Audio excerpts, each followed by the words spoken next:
এই রে কোনে গেল ওবন্ডি এই দেখ আইছি দেখ কতগুলো আসতে হইছে গুটি আসছে বাবা অমিত বাবা দেখে যে মাসে হাঁস নিয়ে এসে শিখি তাড়াতাড়ি কাটি কুটি নিয়ে বাবা রান্না করি দেখি কিরকম হাঁস আনলো। দেখ বাবা জমাই খাওয়া দাওয়া হবে আজকে বাবা হ্যাঁ, যাও কাটি কুটি নিয়ে আসো তা চল ভাই কেটে নিয়ে আসি বাজার থেকে। কাটাকুটি করে নিয়ে আসি। আর মেশোকে তো ডাকতে হবে।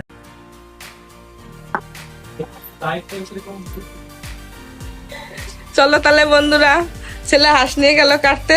এবার তাহলে মশলা টশলা গুছাই, কি কি গুছাই রান্না করি দেখো। আমি রান্না করি দেখো তাহলে বন্ধুরা, আমার মশলা গোছানো হয়ে গেছে। রসুন, আদা, পেঁয়াজ, ধনেপাতা, টমেটো, এই যে শুকনো লঙ্কা, এই যে আলু। এবার আমি রান্না করছি, দেখতে থাকো বন্ধুরা। আমি আলু ভেজে নিয়েছি। এই যে আমার মশলা তৈরি হয়ে গেছে। এখন আমি রান্না স্টার্ট করব। তেল গরম হয়ে গেছে, এখন পেঁয়াজ দিয়ে দেবো।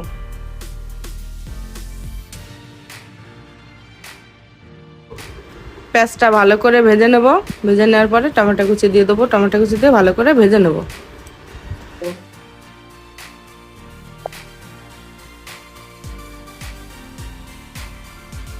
এখন আমি লবণ দিয়ে দিলাম।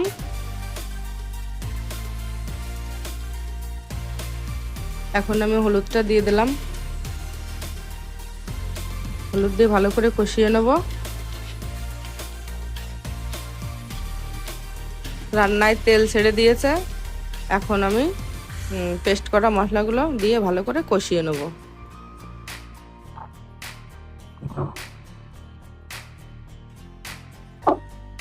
মশলা কষাই করা হয়ে গেছে। কেটে রাখা হাঁসের মাংসটা এখন দিয়ে দেবো।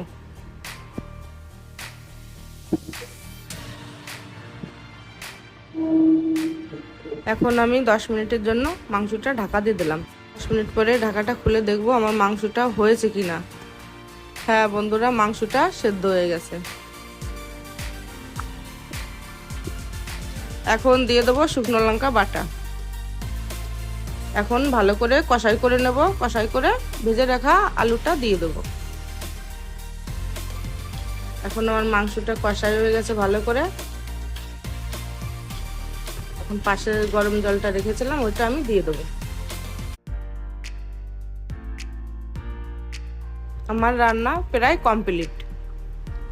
এখন আমি মাংসটা সোমবারা দিয়ে দেবো। এখন আমি ঝোল কমিয়ে মাংসটা নামাবো। এখন 1 চামচ গরম মশলা দিয়ে এখন আমি মাংসটা নামিয়ে ফেলবো। আমার রান্না কমপ্লিট। লাইক করে দিও, শেয়ার করে দিও। Thank you.